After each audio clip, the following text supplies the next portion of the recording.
We're continuing with the Mishna Yomi Masechet Kilayim. We're up to Perek Hey Mishnah Chet. As an introduction, Rabotai, we learn from a pasuk in Sefer Dvarim that the prohibition of Kilayim of the vineyard applies only to the kinds of species that people sometimes plant and maintain. It really refers to the seeds of the species that planted in the vineyard. The pasuk says, "Azera shel tizra," the seed that you plant. We learn from that the Isur applies only to the species, or only to species whose seeds people sometimes plant and maintain in their fields. By extension, the prohibition of maintaining Kilayim also applies only to species that are sometimes cultivated and maintained. The Mishnah now is going to discuss several species that fall into this category. Hamekayem kutzim bakerem. If a person maintains thorn bushes in his vineyard, Rabbi Eliezer says Kiddush. He prohibited both the vineyard and the thorns for benefit. Why? Rabbi Eliezer says, since people in Arabia grow and maintain thorn bushes to use as food for their camels, it's considered a species that some people maintain and plant and maintain.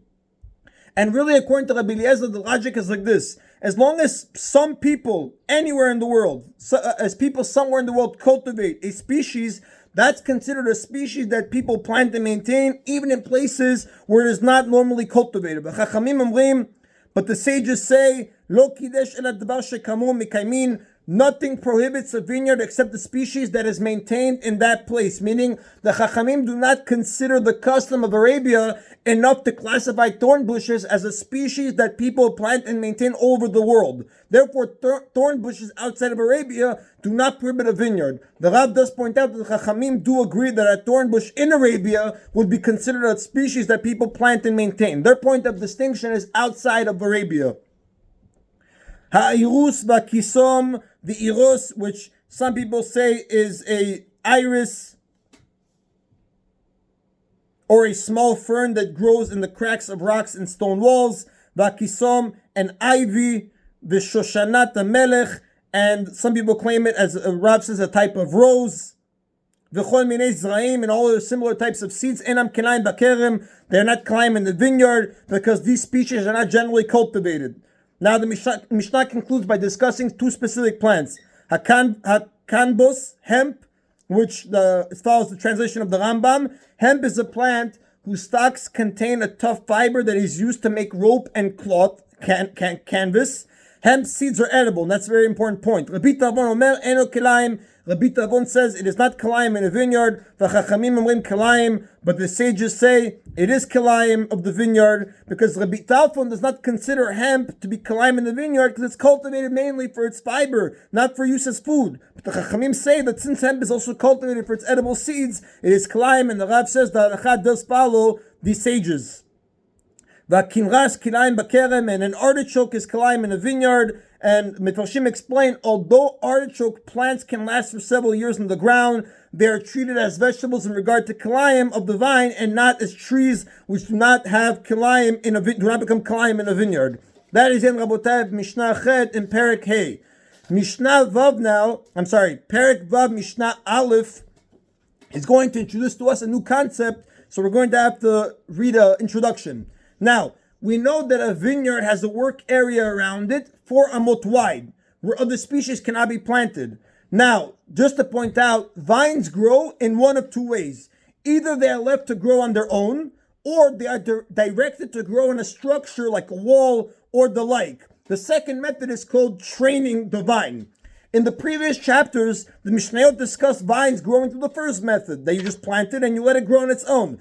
This chapter specifically is going to discuss vines grown through the second method, meaning trained vines. Just like other vines, trained vines are considered a vineyard when certain requirements are fulfilled. However, there are different requirements than the other types of vineyard. Regardless, when the requirements for a vineyard of trained vines are fulfilled, such a vineyard, which is known as an aris, we'll be able to read the Mishnah, that's called an aris. It has a work area of 4 amot, just like a regular vineyard where other species cannot be planted. Now the Mishnah says, Ezeu aris. What is considered an aris? Meaning, what trained vine is considered an aris? If someone plants a row of 5 vines next to a wall that is 10 tefachim high, and trains the vines on the wall, meaning he's positions it, he directs it to grow in a specific way. Or next to a dish that is at least 10 tvachim deep and 4 tvachim wide, and he trains the vines across the opening of the ditch. And then Farshim explain, the vines are supported by the walls of the ditch on both sides, and they hang down into the ditch. Either of these arrangements of the vines are called aris, they're called trained vines. In either of these cases, we give it 4 amot for its work area, where the planting the other species is asur. Now, just to point out, the Rav tells us, normally we follow Bet Hillel. We spoke about earlier in Parak Dal Mishnah Hey that there has to be 2 rows of vines to qualify as a vineyard. However, vines that are grown on a structure like a wall, they were often grown in a single row, and therefore we're given the status of a vineyard even with only 1 row. Now, the Mishnah is going to discuss how the 4 amah work area of an aris is measured when the vines are planted next to the wall of a field. Bet Shammai say, we measure 4 amot from the base of the vines out to the field. Meaning, for example, the vines were planted 1 amah east of the wall, and now the owner wants to plant a different species to the west of the wall. He has to distance those plants only 3 amot from the wall, because according to Bet Shammai, we're actually following where the base of the vines are. But Bet Hillel say, Mina gadel hasadeh, we measure 4 amot from the wall out to the field, meaning other species cannot be planted to the west of the wall unless they are distanced 4 amot from the wall. Now, although a wall is normally considered a separation between plants and allows plants even without further distancing, meaning when we spoke about earlier in Perek Bet Mishnah Chet, that as long as you have a wall, right away it's called a separation. Here the wall is serving the vines and supporting them. Therefore, it does not create a separation between them. Now, the Tana Kama's position is based on linking a row of trained vines with a 4 amah measure, meaning he says that that a single row of 5 trained vines, they qualify as an aris, and therefore they require a 4 amah workspace. But this is a point of contention. The following Tana is going to disagree.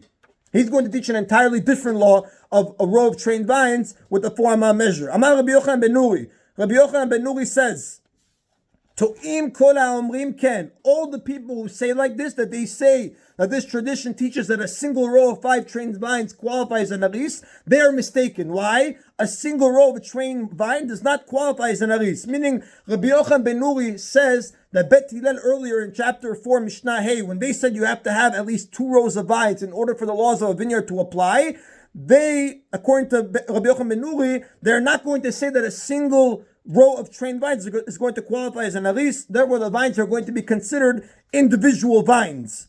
Rather, the tradition is like this. If there are 4 amot from the base of the vines to the wall which they are trained,